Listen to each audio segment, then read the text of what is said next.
Buenas tardes, Nifties. Bienvenidos a Natalie Nicole. I am Nicole, or me llamo Nicole, y we are a crafting community. So grab your work in progress, also known as a whip, and let's get started on our 10-minute crafting break. Today I am drinking coffee. It was pour over. It's a little bit left over from this morning.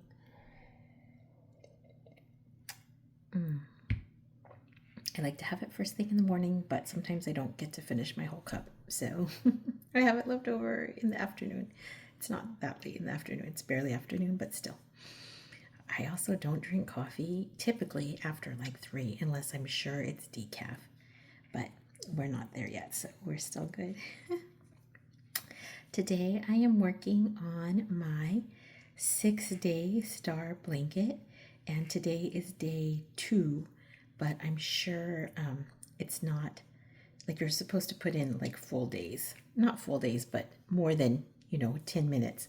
So I'm sure it's going to take me much longer to do my 6-day star blanket, but I'm still going to enjoy it. As you can see, I am working with Kobu, and I actually bought these colors of yarn to make that cardigan. Okay, that's not true. I actually bought this yarn to make the lotus blanket, and I'm not sure I've shared it with you. I was working on it before I started my channel, and I will share it one day soon. Maybe today is a good day. We'll see. So I did that, but then I ended up using the yarn that they suggested for that blanket, which was a self-colored, like a striping kind of yarn. And I liked it better because it made like gradual shifts into the next color.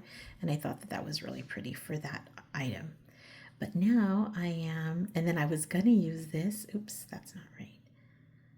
I was gonna use this for my my hexagon cardigan, but then I didn't, and I used the other one.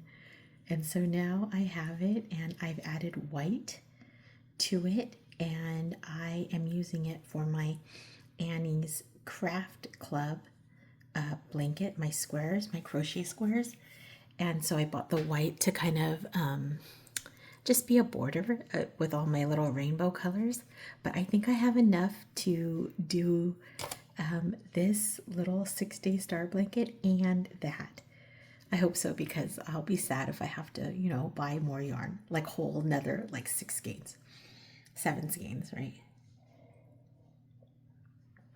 But we shall see. We shall just see how, how the spirit moves us. So I saw this pattern on Instagram, and Betty has a whole like system about like she's got like I think she had a star blanket September challenge, which clearly I did not participate in because we're already in October. But and then they did like live videos, and I guess she has a Facebook page, but I don't have Facebook, so I haven't seen that.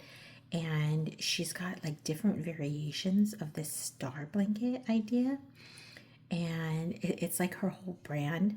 And she's really good at it because I watched the other day, I read the pattern, and I knew how to do the startup part, so I just did it on my own.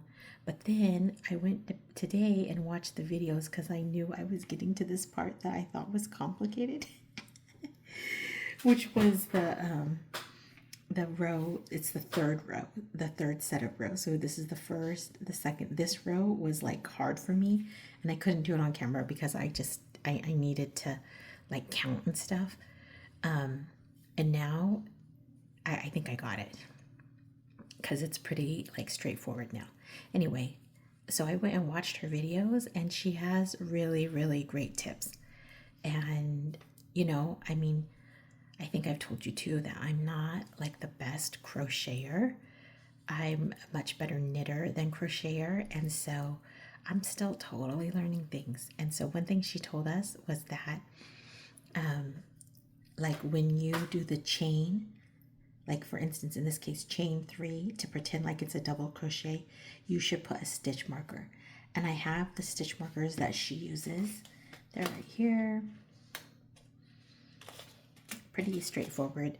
But with this kobu, because it's cotton and bamboo, I feel like it's a little bit like slippery, and I like that, which is why I use it.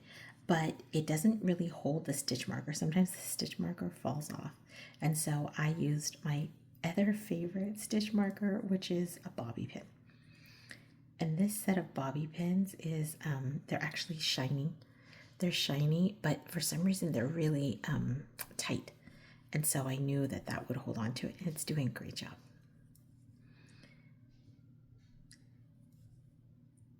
So the pattern, I'm gonna link it in the description today, but the pattern is available if any, I think it is free if anyone would like to get the online free pattern. And then she's got YouTube videos, which is where I learned a whole bunch of like useful tips, including pinning, like putting the stitch marker for that one.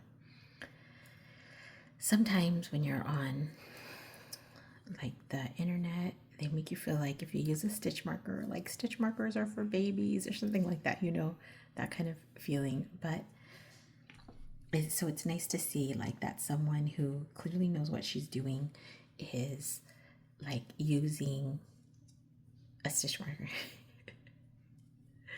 And I needed it, so I'm glad, because I really struggled with that other one, like trying to like slip stitch into the top. So I feel like I did really need it. Okay, I think I'm coming up. Okay, so this is cute. You can kind of see it's already coming together. So it should have 7 points. So 1, 2, 3, 4, 5, 6, 7. Good. And then it should have 7 of these little, I think she calls them valleys. 1, okay, we'll end there. 1, 2, 3, 4, 5, 6, 7. Okay, perfect. And then she said if it rolls up, then like size up your hook. But I think it's kind of okay. It is a little bit like rolling up, but it's also like, she also said, stop and look at your work, admire your work, see if you notice anything. And so that's what I'm doing. And once she did that, she kind of like, you know, stretched it out a little bit, and it was flat. So I think it's okay.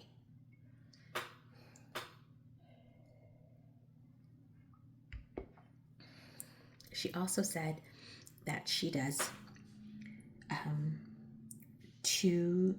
two of the setup rounds in the one color, and then 2 in the second color. And then now it is time to do the next round, and that I should fasten off. So I'm gonna go ahead and cut this.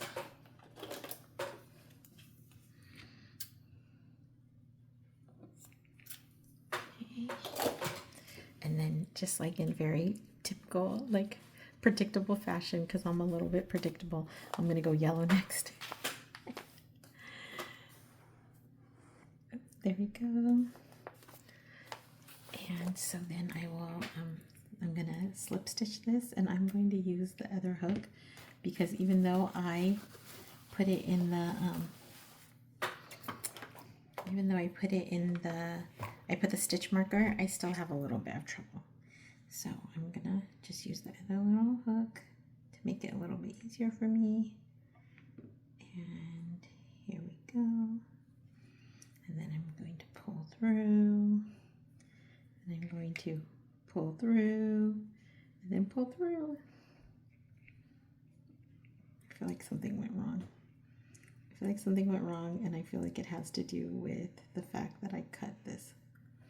I'm pretty sure it's something in here.